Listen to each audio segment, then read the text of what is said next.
So I realize I've been traveling for over a month now, but between the flights and the short trips on the road, it honestly hasn't felt like a road trip until today. You see, I left Quincy, Illinois this morning, and remind me where we're going again? We're on to Cincinnati. Oh, that's right, Cincinnati. And you see, I could have went straight across the state, the more direct route.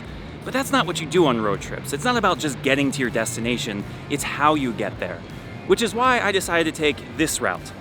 A little out of the way, but worth it when you get to stop in places like this. The gateway to the west, or in my case, the gateway back to the East Coast. I'm coming home.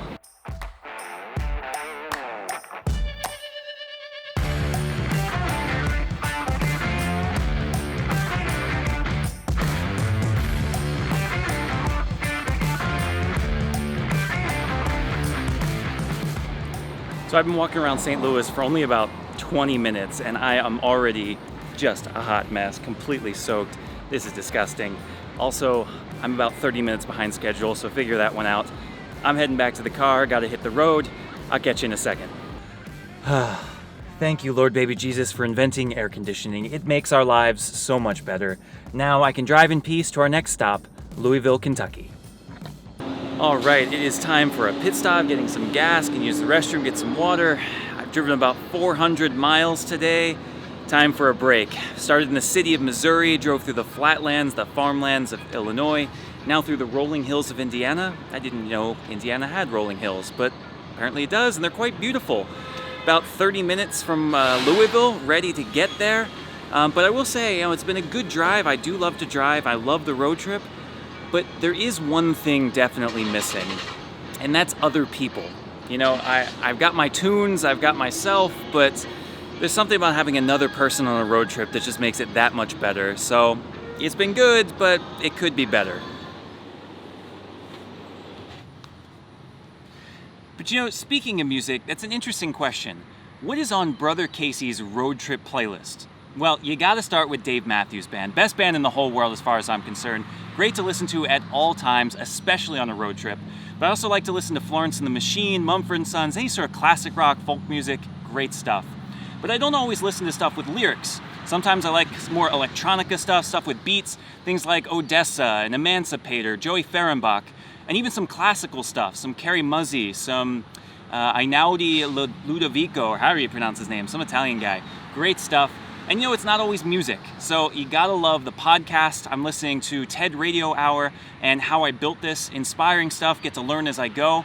But yeah, those are just a few of the things. Playlist is very long.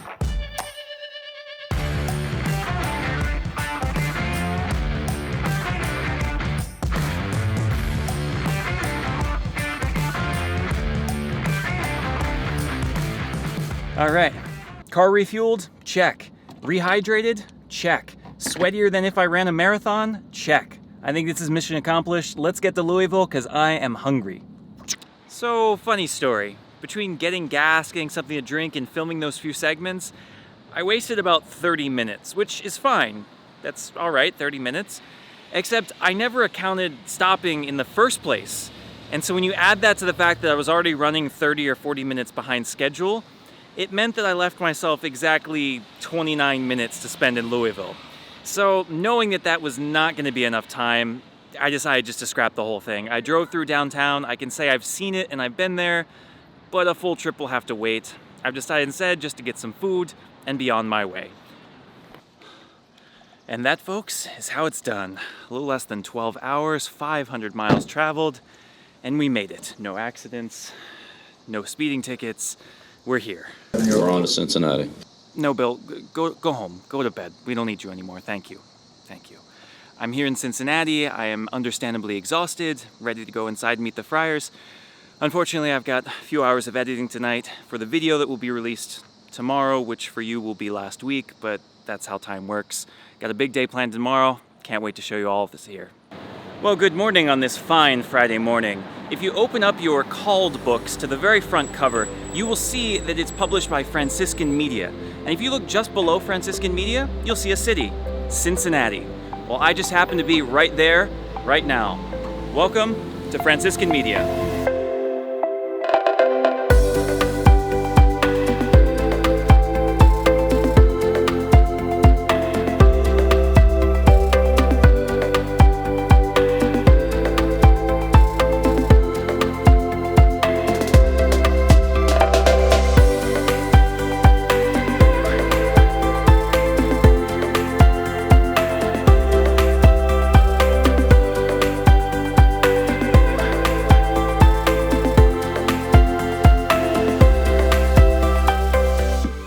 Unfortunately, it's a holiday week and it's a Friday, so it's a little lighter here, but I think there are a few people here that we can check out.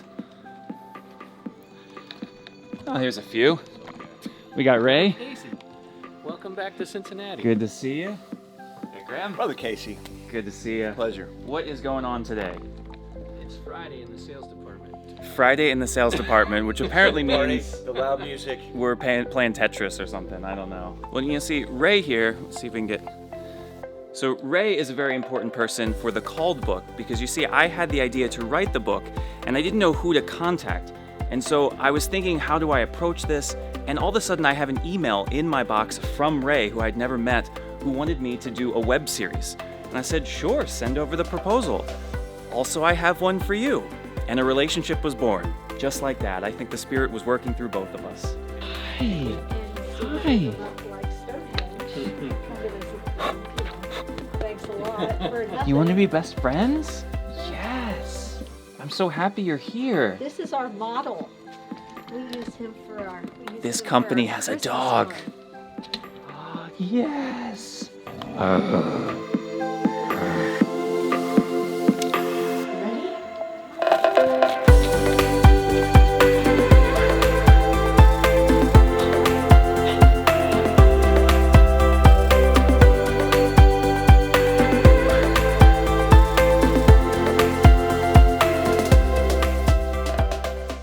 So apparently this is a Friday at Franciscan Media. Apparently on Fridays when a friar comes to visit, the whole staff goes out to lunch too. So I picked a good day to come. Yeah, figured out. Okay, great. Just got it back. So it is now Saturday afternoon, and a beautiful Saturday at that. The sweltering heat has finally broken. It's only in about the 70s today. Nice cool breeze, beautiful day to sit out on the porch, putting some final touches on my homily for this weekend, working on some scripts for next week. And I want to take an opportunity to tell you about what happened yesterday. You might have seen a few weeks ago, I posted a video called "There Are Things That I Can't Show You." In it, I talked about how I love to share this life, how I want to invite you in to know what it's like to be a Franciscan in the 21st century. But at the same time, there are things that just don't fit on camera. For one reason or another, either it's not practical or there are privacy issues, I just can't show you everything. Not everything can be captured about our lives. Well, yesterday was one of those experiences. After what was frankly a very light Friday morning, filming around the office, talking with the employees, going out to lunch, playing with a dog, one of the employees took me next door to what is called the St. Anthony's Center, a Franciscan ministry to the homeless. And at this center, they not only provide 2 meals a day to the people who need it most, they also provide some incredible services. They teach them how to cook, how to sew, how to make jewelry. They also have this entire floor devoted entirely for people who've had surgery and need a safe place to recover. It was an incredible ministry, and I would have loved to have shown it to you. In fact, I probably could have shown it to you. I could have gotten waivers, I could have gotten releases and permission. But I knew that I shouldn't. Because, it would have made a great video, but it would have made these people into entertainment. It would have exploited them. And really, it wouldn't have been the best thing for them. And so I decided not to film it. So yeah, I would have loved to have shown you everything I experienced yesterday, but I also hope that you understand why I chose not to. And more importantly, I hope that it piqued your interest to have these experiences yourself, to get involved, to go to a soup kitchen and work yourself, to join us friars and let us show you. We'd be happy to introduce you to all that we do, just not here on camera. Alrighty, it is Sunday morning in between the masses. The choir is practicing. We're ready to go for the second mass. I'm here at St. Monica St. George Parish, combination of 2 parishes. It's also the student center of the University of Cincinnati. Unfortunately, it's the summer, so there are not a whole lot of students, still a few. But since we got a few minutes, why don't we do the obligatory slow motion shot of the church? What do you say?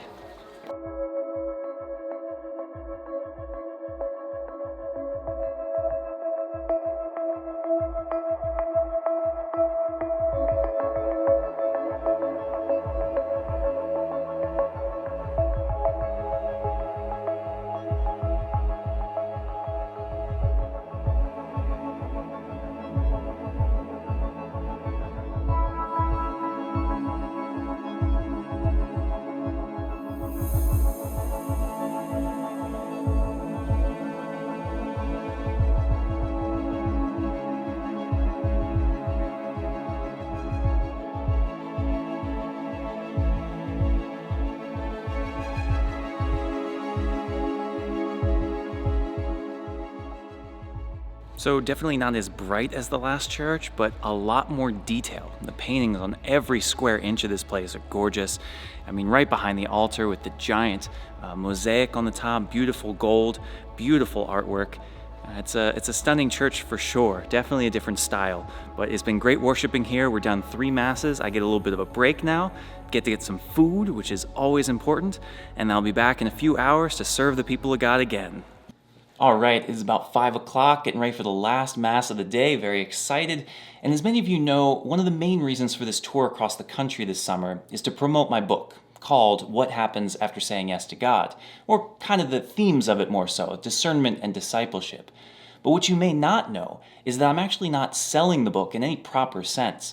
I'm bringing a ton of books with me, but the way I'm advertising it is that I have a gift for people. They can take it at no cost whatsoever.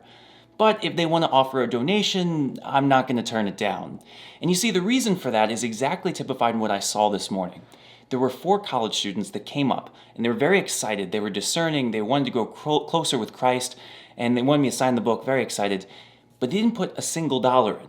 I don't know if they didn't have any, if they didn't want to spend money on it, but they certainly would not have spent $15 on a book. And then the person right behind them, middle-aged woman, put $40 in. In a sense, I'm really just breaking even, getting enough from those who are very generous to pay for those who can't offer a whole lot. And it's not great business. I technically could be making a lot more money. But this way, I'm getting the book into a lot more hands, getting seen by a lot more eyes, getting into a lot more hearts than I ever could. And really, that's the point of it all. All right, it is now Tuesday night, ready for the second talk here in Cincinnati. I have had a haircut. I'm feeling much lighter. In this heat, it feels wonderful. And I've been thinking about this. This is now the 7th time that I'm giving this talk. And I was wondering if I would get tired of giving these talks. It's just the same thing over and over. But the fact of the matter is that it's actually really interesting and really exciting because they're not the same. Each talk is slightly different. I'm adding, I'm subtracting. And really, it's like telling a story. Our stories get better the more that we tell them. And it's not because we're embellishing. It's not because we're making things up. It's that we find the true nature of what that story is and a better way to tell it. And honestly, that's all I'm doing here. I'm telling my story. I'm telling your story. I'm telling all of our stories. And really, that's just a wonderful experience, and it is not getting old one bit. But now I've got to tell that story. People are starting to arrive. Don't want to make them feel uncomfortable. But I will see you next week in Greenville, South Carolina.